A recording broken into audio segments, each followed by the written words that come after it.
So we go on now. We finish question number 5A and 5B. We go on now to question number 5. Problem number 5C.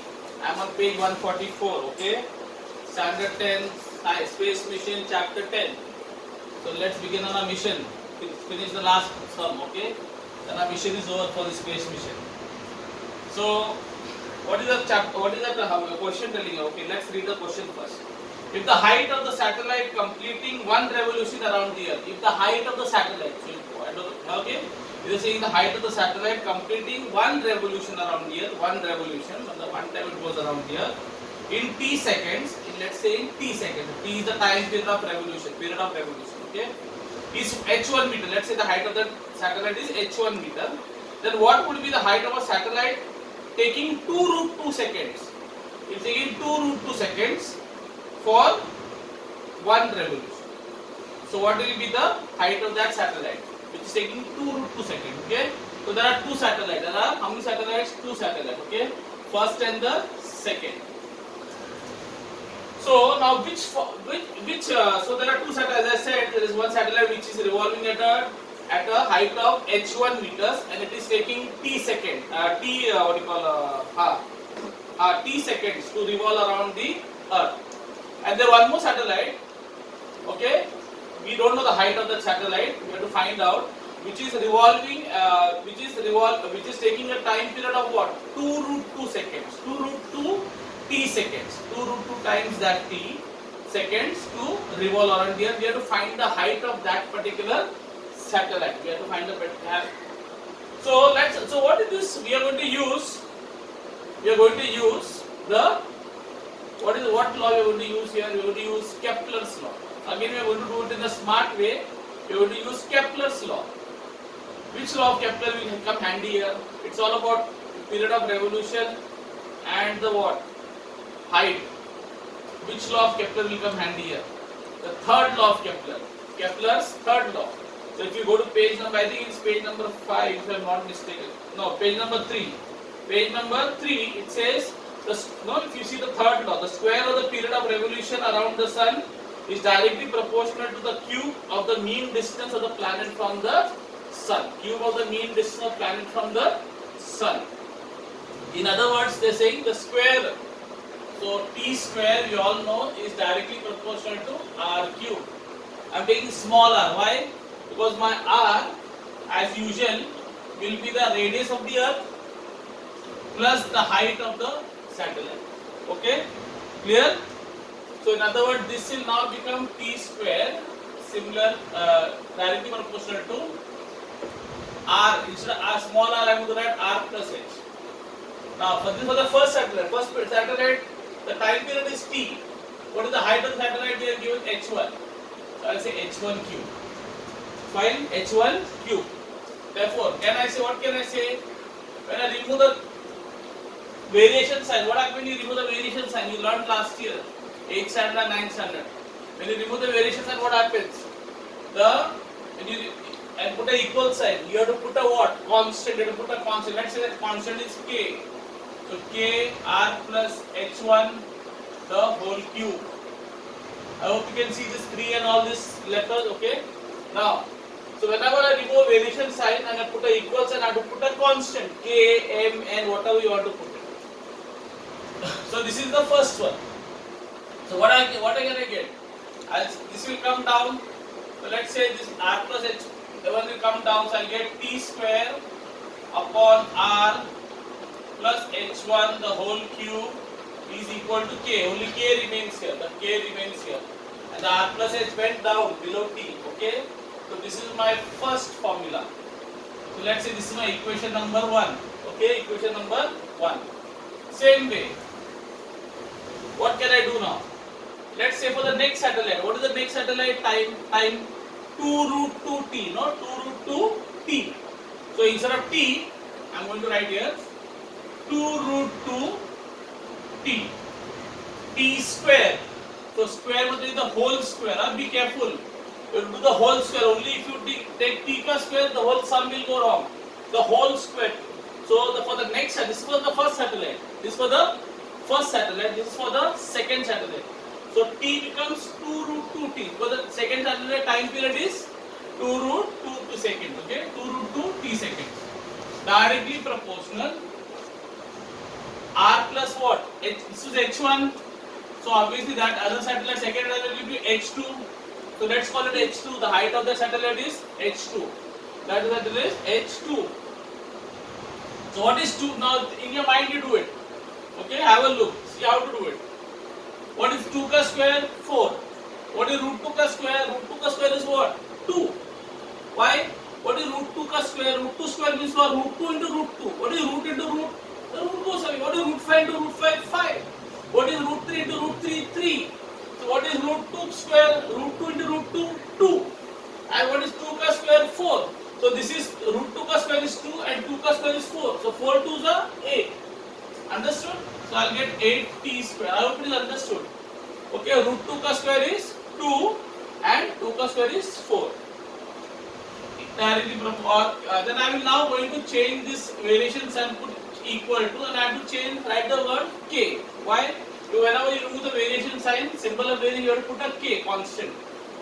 K r plus h2 the whole cube. Then what happens is, as usual, just how r plus h1 went down, here also r plus h2 will go down.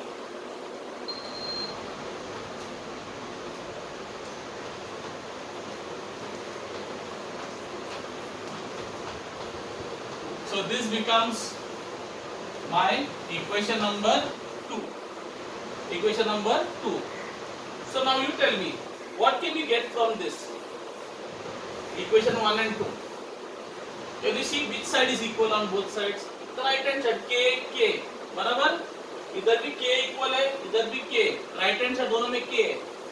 If the right hand side of two equation is equal, what can you say about the left hand side? Left hand side also is equal. Okay, if two equations, the right hand side is equal, then the left hand side also becomes equal. Okay, the right hand side becomes equal, then the left hand side also becomes equal. So from 1 and 2, so I'll say from equations 1 and 2, we get right hand side equal, therefore left hand side also becomes equal. So can I say this equals this? So what is this 8t square upon? I hope it is clear. Okay, 8t square upon this, no? Clear? I get 8t square. I hope you are not confused. I'm going. So this, if right hand side is equal, therefore left hand side also is equal. So 8t square upon r plus h2 the whole cube is equal to t square upon r plus h1 the whole cube. Fine. Now look here, what is going to happen now? Okay. What can get cancelled?